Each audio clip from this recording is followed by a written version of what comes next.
জয় গুরু, সুপ্রভাত, হরি ওম। ওম অখণ্ড সংহিতা বা অখণ্ড মণ্ডলেশ্বর শ্রী শ্রীমৎ স্বামী স্বরূপানন্দ পরমহংসদেবের অমৃতময় উপদেশবাণী সপ্তম খণ্ড। স্বরূপের প্রতি লক্ষ্য দাও। কেন তোমরা প্রতিক্ষণ শুধু এই কথাটাই স্মরণ করছ যে তোমরা স্ত্রীলোক? কথায়, চিন্তায়, হাবভাবে, ব্যবহারে অবিরাম তোমরা কেবলই কেন স্মরণ রাখতে চেষ্টা করছ তোমরা নারী? পুরুষদের সঙ্গে তোমাদের আকাশ পাতাল তফাত। তোমাদের কার্য আলাদা, ভাগ্য আলাদা, দেহের গঠন আলাদা।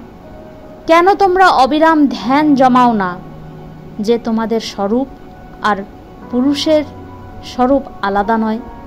একই ব্যক্তি দুইবার দুই রকমের জামা গায়ে দিলে যেমন তার স্বরূপের বদল হয় না, একই পুস্তকের দুই রকমের মলাট থাকলে যেমন বস্তুর পার্থক্য ঘটে না। খোসাটার দিকে দৃষ্টি কমিয়ে বস্তুটার দিকে লক্ষ্য রাখো। তুমি নারী নও, তুমি পুরুষ নও। তুমি নারীত্ব ও পুরুষত্বের অতীত পরম সত্তা। হরি ওম।